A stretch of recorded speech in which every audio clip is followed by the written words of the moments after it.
Good morning. সকাল সকাল চলে এলাম বিছানার চাদরটা পাল্টাতে, কারণ চাদরটা পাল্টানো হয়নি বৃহস্পতিবার। বুঝতেই পারছো আমার শরীরটা একদম ভালো ছিল না, আর যেহেতু ভালো নেই সেহেতু কিচ্ছু করতে আমার ইচ্ছা করছে না, একদম চলছেই না শরীরটা, বিশ্বাস করো। আজকে জানলাগুলোও খুলবো না, কারণ এত হাওয়া দিচ্ছে না, তোমাদের কাছে কি বলবো। তো পিঙ্ক কালারের চাদর আমি আস্তে আস্তে বাদ দেওয়ার চেষ্টা করছি, জানোই তো পিঙ্ক কালারের চাদর আমার পাততে আর ইচ্ছা করে না। তো যাই হোক, আজকে এই নীল চাদরটা পাতলাম। আর এই যে দেখো, আমি না একবারে এরকম করে দিই আর পুরো চাদরটা কি সুন্দর বিছানায় ছড়িয়ে পড়ে। আজকে যেন কিছুতেই আমার হচ্ছে না। দেখো আমি আর কি করবো বলো, লাস্টে ছেড়েই দিলাম, অনেকবার ট্রাই করলাম। আমি বেশ একবারে চাদরটা খুলি আর এরকম হাওয়ার মতো উঠিয়ে দিয়ে নামিয়ে দিই, আর পুরো খাটটা আমার সুন্দর হয়ে যায়। তো যাই হোক, আজকে আর হচ্ছে না, শরীরের সাথে সাথে মন সব কিছুই ওলটপালট হয়ে গেছে আমার। আসলে অনেক কিছু মাথার মধ্যে ঘোরে তো সারাদিন রাত্রি, অনেক চিন্তা, অনেক ভাবনা, অনেক যন্ত্রণা, সমস্ত কিছু থাকে। তো শরীরটা এতটাই খারাপ লাগছিল যে কাজ করতে করতেও না মাঝে মধ্যে আমি শুয়ে পড়ছিলাম। বিশ্বাস করো, তোমরা তো ক্যামেরার ওপারটা দেখতে পারো না, ক্যামেরার মধ্যে আমরা যতটুকু দেখাই ততটুকুই তোমরা দেখো, কিন্তু তার বাইরে যেটা আমরা সারা দিন কী করি না করি সব কিছু কিন্তু ক্যামেরায় তুলে ধরা যায় না। কিছু মনের ভেতরেও থাকে কথা, যেগুলো ক্যামেরাতে এসেও বলতে পারি না। কি করব বলো। তো যাই হোক, সব কিছু মিলিয়েই তো সংসার, সব কিছু মিলিয়েই তো জীবন বলো।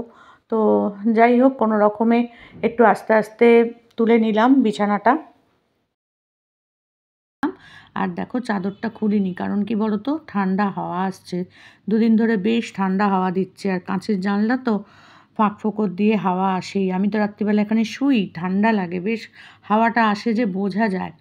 তো যাই হোক, আর একটা দুটো দিন বাদে থেকে মনে হয় আর করতে হবে না। তো দেখো ঘরটা আমি পরিষ্কার করে নিলাম, এবার যাব একটু ওই ঘরটা পরিষ্কার করতে। আর এই ঘরে এলাম, এ ঘরে আমার ননদরা শোয়, আর ওরাও পরিষ্কার করে রাখে, কিন্তু তবুও আমি আমার মতো করে একটু পরিষ্কার করতে এলাম। আর দুদিকের জানলাতেই কিন্তু চাদর দেওয়া থাকে ওদের, আর ওরা জানলা টানলা খোলে না, ঠান্ডা হাওয়া আসে প্রচণ্ড। উত্তর দিক তো, উত্তর দিক আর পশ্চিম দিক দুটো দিকের জানলা একদম হু হু করে হাওয়া দেয়, ওই জন্য আর খোলা হয় না, কারণ একবার খুললে পরে আবার রাত্রিবেলা চাদর টাঙানো খুব অসুবিধা। আর মেয়ে আর ননদের বর দুজনেই চলে গেছে কাজে, আমি আর ননদই রয়েছি বাড়িতে। তাই জন্য আমি এখন এই বিছানাগুলো একটু পরিষ্কার করে নিলাম, আর চাদরটা আগের দিন রাত্রি না, আগের দিনই বোধহয় পরিষ্কার করে পাতলাম, বৃহস্পতিবার দিনই পাল্টেছিলাম এই ঘরের চাদরটা, বুধবার। তো সেই কারণে আর পাল্টালাম না। ওই জন্য ননদ বসে ওখানে ফোন দেখছে, এখনও রান্নাবান্না কিছু হয়নি, আমি আর ও দুজনে তো খাবো। তো চলে এলাম এখন হচ্ছে তোমার ঘর মুছতে, তার আগে ঝাঁট দেওয়া হয়ে গেছে। আর এই যে ঘর মুছতে চলে এলাম, শরীরটা তো প্রচণ্ডই খারাপ, তো তার মধ্যেও 3 দিন ধরে এত শরীরটা খারাপ, তো তোমাদের তো বলেইছি লাইভের সময় যে আমার শরীরটা খুব খারাপ। তো কাজ তো করতেই হবে বলো, তাও ওরা অনেক করেছে, খাওয়া দাওয়া থেকে আরম্ভ করে ঘর মোছা ঝাড় দেওয়া সবই ওরা 2-3 দিন ধরে করেছে, আমি কিচ্ছুই করতে পারিনি, এত শরীরটা খারাপ ছিল, মানে আমার বিছানা থেকে নামতেও পর্যন্ত ইচ্ছা করছিল না। তো আজকে যেহেতু সোমবার, সেহেতু এখন আমাকে একটুখানি ব্যাংকে যেতে হয়েছিল, অনেক দিন ধরেই যাওয়া হচ্ছিল না জানো তো। তো সেই কাজটা আজকে করতে যেতে হয়েছিল, যদি আমি না যেতাম না আমার অ্যাকাউন্টটা বন্ধ হয়ে যেত জানো তো। মানে ওই অ্যাকাউন্টে আমার কিছু টাকা পড়েছিল, প্রায় 2 বছর ধরে, ওই প্রায় 2 বছরের কাছাকাছি আমি না গেছি, না তুলেছি, না কোনো ফেলেছি, কিছুই করিনি। তো মানে 2 বছরের দু হ্যাঁ 2 বছর প্রায়। তো সেখানে আমার কী হতে পারে ভেবে দেখো। তো যাওয়ার সাথে সাথেই বললো যে আর আপনি যদি আর 1-2 মাস দেরি করতেন তাহলে আপনার এই চ্যানেল, মানে এই চ্যানেল বলছি, সরি, সবসময় চ্যানেল চ্যানেল করতে করতে না চ্যানেলই বেরিয়ে যায় মুখ থেকে, বইটা আপনার নষ্ট হয়ে যেত, এতগুলো টাকাও নষ্ট হয়ে যেত। মানে একের নেই, তারপর যদি নষ্ট হয় তাহলে বলো কেমন লাগে। ভগবান আছে হয়তো, কোনো ভালো কাজ করেছিলাম বলে আজকে আমি, শরীর খারাপ থাকলেও আমি বেরিয়ে পড়েছিলাম বাবা। সকালবেলায় দেখো হাঁপাচ্ছি, পারছি না কিন্তু আমি কাজ করতে, কিন্তু তাও তো যাই হোক, এবার তোমার নাম কি বলে, কিছু সেরে টেরে এসেছি, কিন্তু একটা কাজ ভুল করেছি, সেটা হচ্ছে আমি ফটো নিয়ে যাইনি, সেই জন্য আমাকে আবার কালকে যেতে হবে এটিএম কার্ডটার জন্য। ওই অ্যাকাউন্টটা নতুন অ্যাকাউন্ট ছিল আমার আসলে। তো নতুন করার পর থেকে আমি আর ওটাই কিচ্ছু করিনি, বুঝেছো, বই অ্যাকাউন্টটা খোলার পর থেকে। তো যাই হোক, সেটার জন্য আমাকে দৌড়াদৌড়ি একটু করতে হবে, আবার কালকে যেতে হবে। আর এই দেখো হাঁপিয়ে গেছি, সেটাই তোমাদের বলছি যে আমি আর কিচ্ছু করতে পারছি না। ভালো লাগছে না, সত্যি আর কিছু ভালো লাগছে না। আমার তো নাজেহাল নাজেহাল লাগছে, বিশ্বাস করো, একদম ভালো লাগছে না।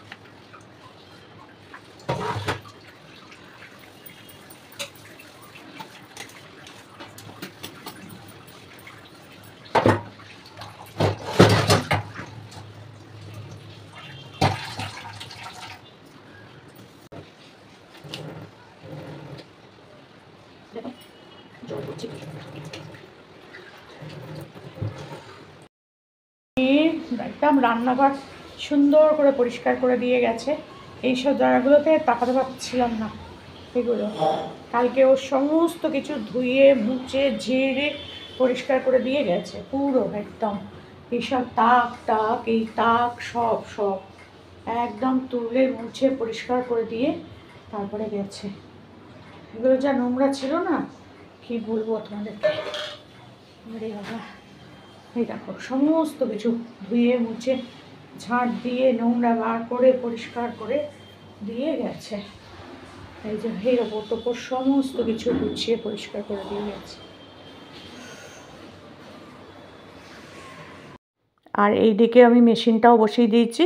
রান্নাঘরটা দেখানোর পর দেখো, এই যে এখানে আমার মেশিনটাও চলছে, কাচাকুচি চলছে। আসলে কি বলো তো, 2-3 দিনের ব্লগ তোমাদের সাথে আমি শেয়ার করছি, একটু একটু করে রেখেছিলাম, সেগুলো শেয়ার করা হয়নি, তো সেগুলোই আস্তে আস্তে শেয়ার করছি। তো চলো, এবার আমি সব জিনিসপত্রগুলো যা যা কেচেছিলাম সব মেলে দিয়েছিলাম ছাদে, সেগুলো আর তোমাদের সাথে শেয়ার করতে পারিনি গো। তো সেইগুলো এখন আমি তুলে এই যে এখন গুছিয়ে গাছিয়ে রাখছি। আর সব শুকিয়ে যায় তাড়াতাড়ি, তাও ছাদে মেলে দিয়ে এসেছিলাম, কারণ একটু তাড়াতাড়ি যাতে শুকিয়ে যায়। অনেকগুলো কাঁচা ছিল, সেগুলো সব শুকিয়ে গেছে। আর কিছু বারান্দাতেও আছে, সেগুলো পরে মানে ওঠাবো। 2বার কাচতে হয়েছিল কালকে, কারণ আমার পুরো জলে জল হয়ে গেছিলো। তোমাদেরকে কি বলবো, বিশ্বাস করো। আমার যখনই আমি মেশিনটা বসাবো, তখনই আমার ননদের মেয়ে নয় ননদের হাজব্যান্ড, এই 3 জনের বাথরুমে যেতেই হয়। হয় পটি, নয় চান, নয় বাথরুম, যেতেই হয়। আর স্বাভাবিকভাবেই বাথরুম আটকেই বা কতক্ষণ রাখবো বলো, কারণ আমার তো বাথরুমের ভেতরে নয়, বারান্দা থেকে পাইপটা বাথরুমের সাথে অ্যাড করা থাকে, সেখান দিয়েই জলটা বেরোয়। তো এবার ও যেহেতু বাথরুমে যাবে, আমি কি করেছি, সবে তো বসিয়েছি এই মনে করে, আর পাইপটাকে কি করেছি, বালতির মধ্যে দিয়েছি, দিয়ে বলেছি ঠিক আছে তুই যা, বাথরুম যাবে ও, বেশিক্ষণ তো লাগবে না, তাহলে আমি ততক্ষণে আমার বালতিতে যদি জল পড়ে তো বালতির মধ্যে পড়তে পড়তে তুই বেরিয়ে আসতে পারবি। এই বলে না দিয়েছিলাম, সারা বারান্দা জলে জল।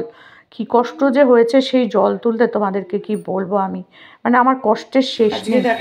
আর এইদিকে হচ্ছে ভেজ ডাল, আজকে সব কিছু দিয়ে হয়েছে ভেজ ডাল, আর হচ্ছে তার সাথে আলুর বড়া আর বেগুনটাও ওই তোমার দিয়ে কর্নফ্লাওয়ার টাওয়ার দিয়েছি, সব করে মিশিয়ে চালের গুঁড়ো দিয়ে, না বেসন।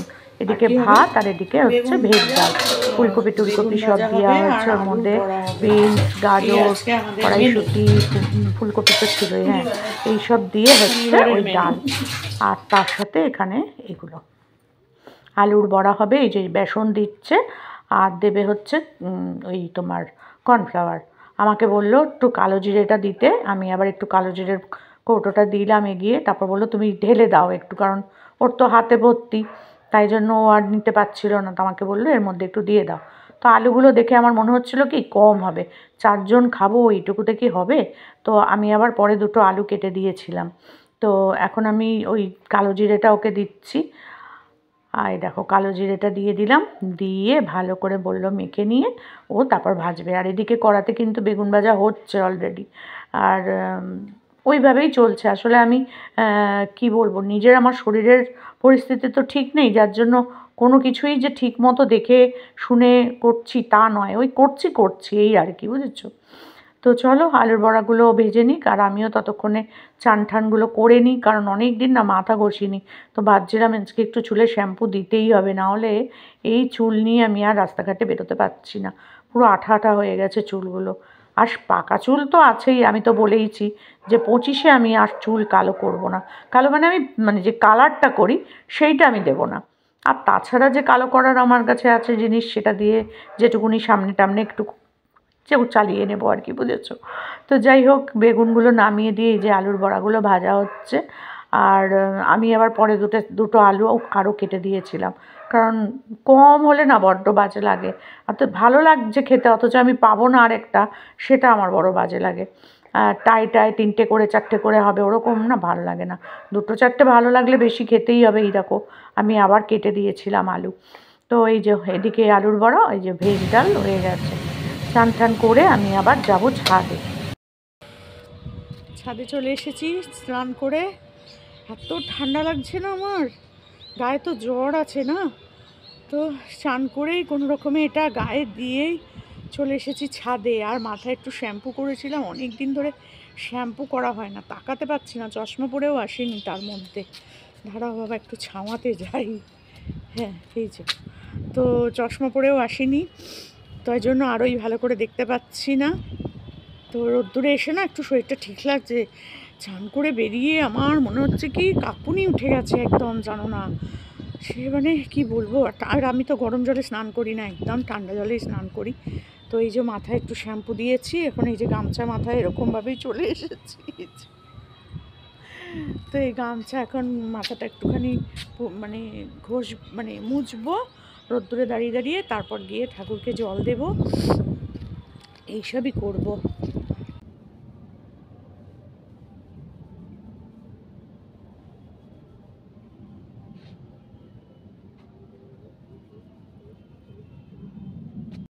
তো সব কাজ সেরে টেরে এই যে চা নিয়ে বসে পড়েছি, আর সাথে একটা ক্রিম কেক আর বিস্কুট।